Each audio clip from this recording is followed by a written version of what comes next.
और अब जुड़ी हुई खबरें लाएंगे। विवादित बयानों से सुर्खियों में रहने वाले आजम खान ने रामपुर से बीजेपी उम्मीदवार और अभिनेत्री जया प्रदा पर आपत्तिजनक टिप्पणी की है। आजम खान ने रविवार को एक जनसभा में बिना नाम लिए इशारों में कहा कि जया प्रदा को वो खुद रामपुर लेकर आए थे। लोगों को उसे पहचानने में 17 साल लगे, लेकिन वो उसे 17 दिन में पहचान गए थे। इसी पहचानने के सिलसिले में आजम खान ने जो बात कही, उस पर उनके खिलाफ रामपुर में पुलिस ने FIR दर्ज कर ली है। इस बयान की चौतरफा निंदा हो रही है। आइए आपको सुनाते हैं आजम खान का वो विवादित बयान, लेकिन हमने इसके आपत्तिजनक हिस्से को निकाल दिया है। किसी का कांदा नहीं लगने दिया, उसके शरीर से आप गवाही दोगे। कांदा नहीं लगने दिया, छूने नहीं दिया, गंदी बात नहीं करने दी। आपने 10 साल अपना प्रतिनिधित्व कराया, मगर आपने और मुझे क्या फर्क है? शाहबाद वालों, रामपुर वालों, उत्तर प्रदेश वालों, हिंदुस्तान वालों, उसकी असलियत समझने में आपको 17 बरस लगे। मैं 17 दिन में पहचान गया कि इनके नीचे का जो खाकी रंग का है। इधर आजम खान के बयान से आहत जयप्रदा ने कहा है कि आजम जैसे लोग महिलाओं के लिए खतरा हैं और उनके चुनाव लड़ने पर रोक लगनी चाहिए। जयप्रदा ने यह भी कहा है कि वो ऐसे बयानों से डरकर रामपुर का मैदान छोड़ने वाली नहीं है। उसके ऊपर FIR भी हुआ है, तो इसका मतलब यह है कि यह जनता तक पहुंचा है और इसको छोड़ेंगे नहीं लोग। और मैं चाहती हूं कि इसका चुनाव तो मतलब इसका चुनाव नहीं होना चाहिए, इसको चुनाव से इसको रद्द करना चाहिए, क्योंकि ये आदमी ऐसा है कि ये अगर चुनाव जीत गया तो लोकतंत्र क्या होगा? महिलाओं के समाज में महिलाओं के स्थान भी नहीं मिलेगा, महिलाओं की रक्षा नहीं है, तो हम जाएंगे कहां? विवाद खड़ा होने के बाद आजम खान ने सफाई दी है कि उन्होंने किसी का नाम नहीं लिया। आजम खान अब पूरे मामले को बीजेपी नेता अमर सिंह की तरफ मोड़ रहे हैं। मैंने किसी का नाम नहीं लिया, मैंने किसी की ना खूबी बताई ना बुराई बताई। मैंने एक शख्स जो दिल्ली में बीमार है, काबिल रहम है, जिसने मुझे कहा कि 150 राइफल्स लेकर मैं आया था, अगर आजम दिखता तो मैं उसे छलनी कर देता।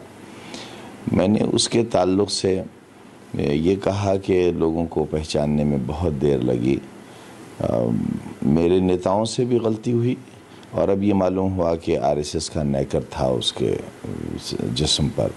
तो नेकर तो मर्द पहनते हैं और मैं ख़ुद ही पहले से बहुत डरा हुआ हूँ। बड़े लोग मेरे मुकाबले में हैं, बड़ी शख्सियतें हैं।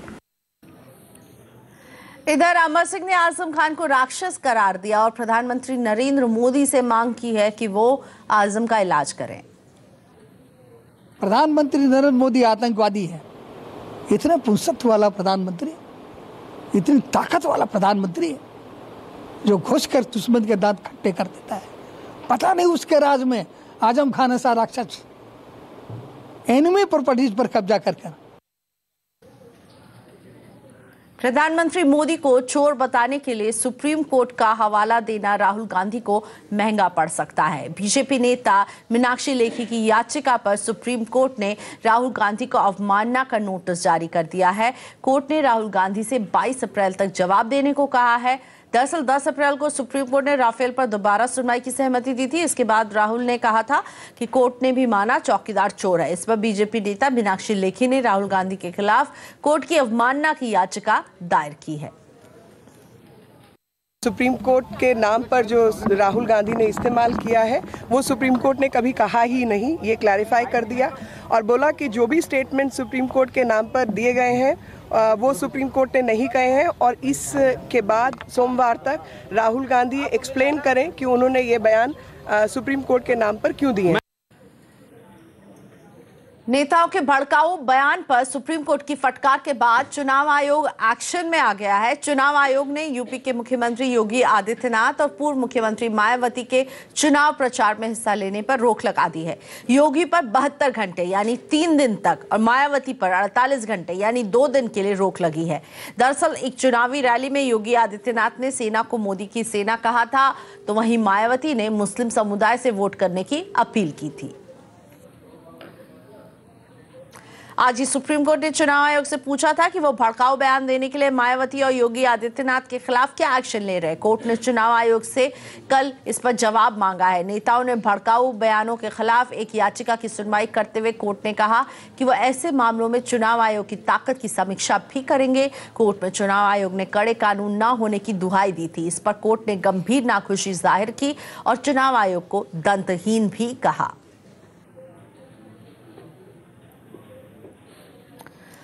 तो आज चुनाव अड्डा में हमारा सवाल आपसे ये है कि क्या चुनाव आयोग के एक्शन के बाद नेताओं के भाषण पर असर दिखेगा? क्या रखते हैं आप उम्मीद कि क्या उनके बिगड़े हुए बोल सुधरेंगे? आप हमारे ट्विटर हैंडल @CNBC_आवाज पर जाकर अपनी राय दे सकते हैं।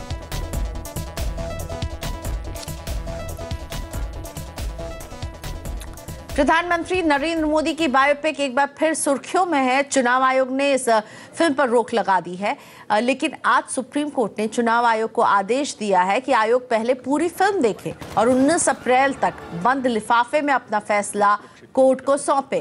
22 अप्रैल को कोर्ट इस मामले पर विचार करेगा। आपको बता दें कि 10 अप्रैल यानी बुधवार को चुनाव आयोग ने पीएम मोदी की बायोपिक पर रोक लगाने का फैसला दिया था। वहीं फिल्म प्रोड्यूसर की पैरवी कर रहे वकील मुकुल रोहतगी का कहना है कि चुनाव आयोग ने सिर्फ प्रोमो देखकर ही फिल्म पर रोक लगा दी है। 1 मिनट में नहीं होता, वो डिसीजन ही नहीं होता। फतेहपुर सीकरी में आज कांग्रेस अध्यक्ष राहुल गांधी और महासचिव प्रियंका गांधी ने साझा चुनावी रैली की। रैली में प्रियंका ने मोदी सरकार के राष्ट्रवाद पर सवाल खड़े किए और कहा कि अगर मोदी राष्ट्रवादी हैं तो राजीव गांधी की शहादत का भी सम्मान करें।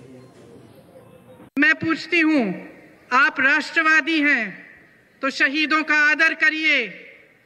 उन शहीदों का आदर करिए जो हिंदू हैं, जो मुसलमान हैं, और जो शहीद आपके विपक्ष के नेता के पिता हैं उनका भी आदर करिए।